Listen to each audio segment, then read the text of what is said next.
আচ্ছা, আমরা কিভাবে রুমে বসে থাকার জন্য হানিমুনে এসেছি? এত অস্থির হচ্ছ কেন? একটু অপেক্ষা করো, হয়ে গেছে। 2 ঘন্টা ধরে বলছো একটু ওয়েট করো, একটু ওয়েট করো। তাই না? এই হানিমুনের জন্য আমি 6 মাস যাবত ওয়েট করেছি, আর তুমি 6 মিনিটও ওয়েট করতে পারছো না। তাই বলে তুমি 6 ঘন্টা ধরে রেডি হবে?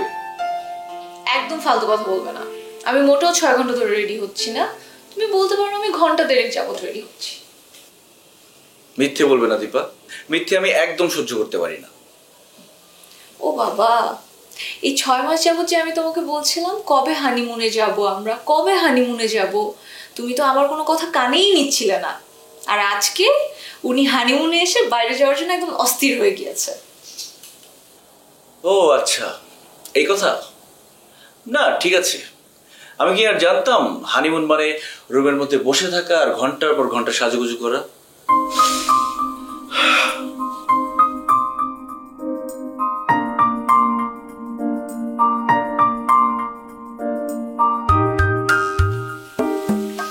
দেখো তো আমাকে কেমন লাগছে? ভালো লাগলেই বাকি, আমরা তো আর বাইরে যাচ্ছি না। ও তাই না?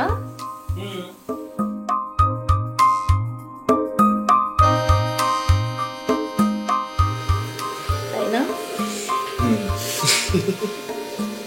চলো চলো।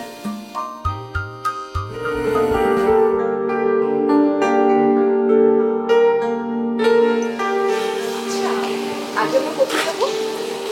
যেদিকে খুশি, মন করবে ইশারা, চোখ বলবে চলো।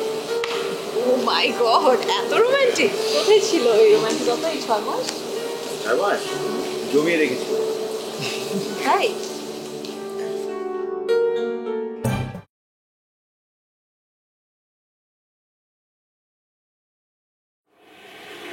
কে কি টেক্সট করেছে? না মানে অফিসের কাজের ব্যাপারে। দেখি কি টেক্সট করেছে।